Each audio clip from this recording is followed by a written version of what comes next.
સુરતમાં કેટલાક ભ્રષ્ટ પોલીસ કર્મચારીઓના પાપે બુટલેગરો હાલ બેફામ બન્યા છે, ત્યારે લિંબાયતના કૃષ્ણનગરમાં દારૂના અડ્ડા પાસે રહેતા પરિવારે ખુલ્લેઆમ દારૂ પીનારાનો વિરોધ કરતા બુટલેગરે માણસો સાથે યુવાનના ઘર પર પથ્થરમારો કર્યો છે।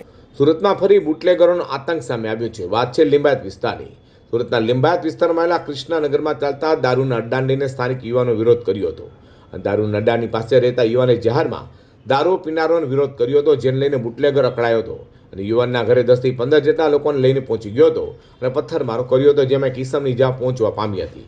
તો બુટલેગર દ્વારા પરિવાર પર કરેલા હુમલાનો માજી કોર્પોરેટર અને કોંગ્રેસ આગેવાન અસલમ સાયકલવે વિરોધ કરી પોલીસની કામગીરી સામે સવાલો ઊભા કર્યા છે।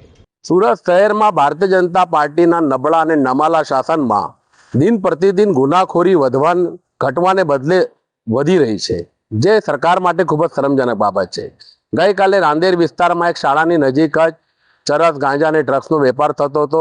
એના દ્રશ્યો સામે આવ્યા, સોશિયલ મીડિયા પર વાયરલ થયા અને ગઈ રાત્રે મોડી રાત્રે લિંબાયત વિધાનસભાનો વિસ્તાર કે જે આમ પણ ગુનાખોરી માટે ગુજરાત સરકાર દ્વારા નોટિફાઈડ જાહેર કરવામાં આવ્યો હોય કે તમામ પ્રકારની અસામાજિક પ્રવૃત્તિઓ દિન પ્રતિદિન ત્યાં અટકવાનું નામ જ નથી લેતી અને ત્યાંના સ્થાનિક ધારાસભ્ય શ્રીમતી સંગીતા પાટીલ એ કહેવાતા અમૃતકાંડના ગાંધારીની ભૂમિકા ભજવતા હોય એમ આવા અસામાજિક પ્રવૃત્તિઓ કરનારા વિરુદ્ધ ક્યારેક શબ્દો ઉચ્ચારતા નથી કે એમને સીધામના આશીર્વાદ હોય એવા અસામાજિક લુખ્ખા તત્વોએ જે શ્રમિક પરિવારે આવા બુટલેગરો વિરુદ્ધ ફરિયાદ કરી હતી, એના ઘર પર જીવલેણ હુમલો કર્યો, એના પરિવાર પર જીવલેણ હુમલો કર્યો, એ આ સરકાર માટે અને પોલીસ તંત્ર માટે ખૂબ નાલેશી ભર્યું છે। દુઃખ એ બાબતનું છે કે અત્યાર સુધી પોલીસે કોઈ કાર્યવાહી નથી કરી। સામાન્ય પ્રજાજન એટલા માટે જ ફરિયાદ કરતા ખચકાય છે કારણ કે પોલીસ એને સુરક્ષા આપી શકતી નથી અને સરકારના એક ભેગા કાને ફરિયાદો સંભળાય છે।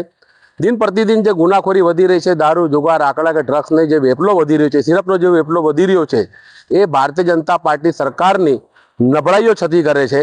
આપણે એટલી અપેક્ષા રાખીએ છીએ કે આવા અસામાજિક પ્રવૃત્તિઓની વિરુદ્ધ સરકાર અને પોલીસ તંત્ર કડકમાં કડક હાથે કાર્યવાહી કરે। તો બુટલેગર દ્વારા કરેલા પથ્થરમાર અને હુમલાની ઘટના લઈને આખા વિસ્તારમાં ડરનો માહોલ છે, ત્યારે પોલીસ હવે આ બુટલેગર સામે કેવા પગલાં લે છે તે જોવું રહ્યું।